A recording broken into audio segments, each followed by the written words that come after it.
Hey y'all. So there's all these accounts raising awareness for autism, Asperger's, on and on, whatever else.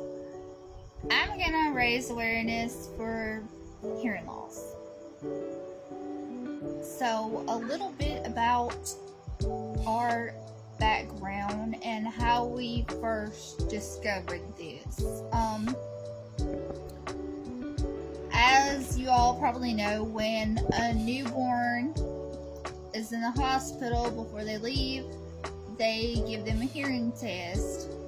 Well, he was in the NICU for 2 weeks, and the day we were leaving, they did the hearing test, and he was being really wiggly. He came out, from the time he come out, he was just a wiggle worm.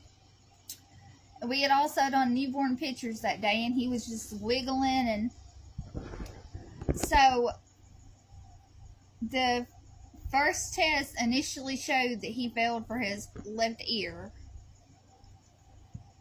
Well, they thought that something was going on with the machine, or that it was just because he was being a little wiggle worm, that it didn't detect hearing in his left ear. We were given a paper to follow up with a pediatric ENT.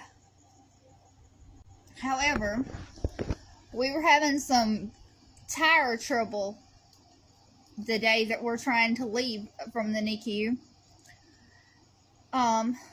We had a flat tire. My husband had to leave and go get some air in the tire, or change the tire.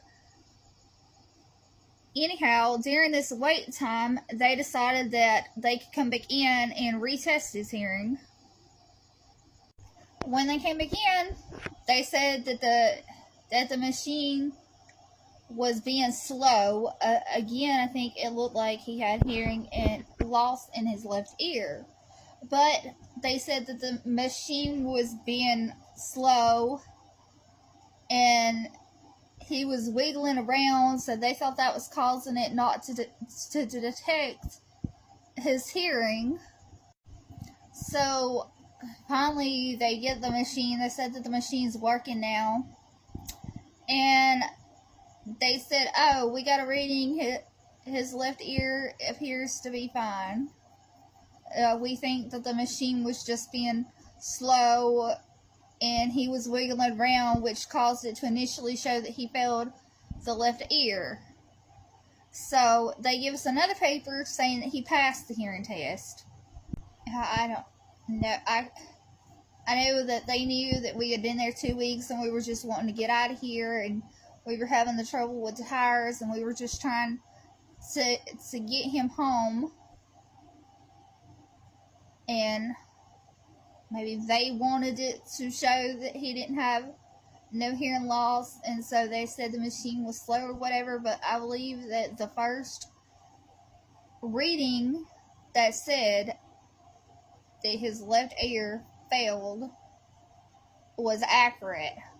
But then they come back in and they told us that the machines were being slow, or it was due to his wiggling, and that he did pass, when now I believe that the first reading was probably accurate. At the time, we were so thrilled, blessed to hear that he had nothing wrong and that we were going home, that we didn't think no more of it. I believe we still had both papers. We had the paper saying that he failed and the paper saying that he passed. So we could have took the original paper with the referral and went ahead to an ENT, but getting home from the hospital and getting into the swing of things, and we really at the time didn't think no more of it. So fast forward to him being about 3. We go to his regular doctor's appointment. He's not speaking as well as some 3-year-olds, so we get sent to speech class, And from there, they recommend we go to an ENT, which is then when we discovered that he did, in fact, have hearing loss. They asked, did he pass the newborn test? And I told them yes, but then I went back and I've tried to explain what happened with the machine, about how they said it was being slow and that he did initially fail it, but then they told us that the machine was being slow or that he was being wiggly. But they didn't change it on the record, so the records still say that he passed the test, even though I've tried to tell them what happened and that maybe the first test was in fact true, that he did bill it as a newborn, but I can't get that changed on the records, which I guess it doesn't really matter now. I don't really think there's anything they could have done as a newborn versus at 3, because really before 5 years old there's not much they really do anyway. Now, I have seen fully deaf babies, they can go ahead and get a cochlear, but partially deaf, I don't think they really do much anyway before like 5 years old. They let them go to school and see how that goes at first. Or at least that's how it works here in Alabama. Well, I guess unless you're born fully deaf. There is a child in this town I know who has a grandmother who's fully deaf. And then her son was born partially deaf, like my son. And then his son was born fully deaf and got the cochlear. I believe he got it probably around 1-2 years old. I don't know much more about their story. But anyhow, that's our story of how we found out. And I just thought I would share here to raise awareness like other parents do for whatever their child has going on. So if your child has speech delay, it could be autism, but it could also be a hearing loss.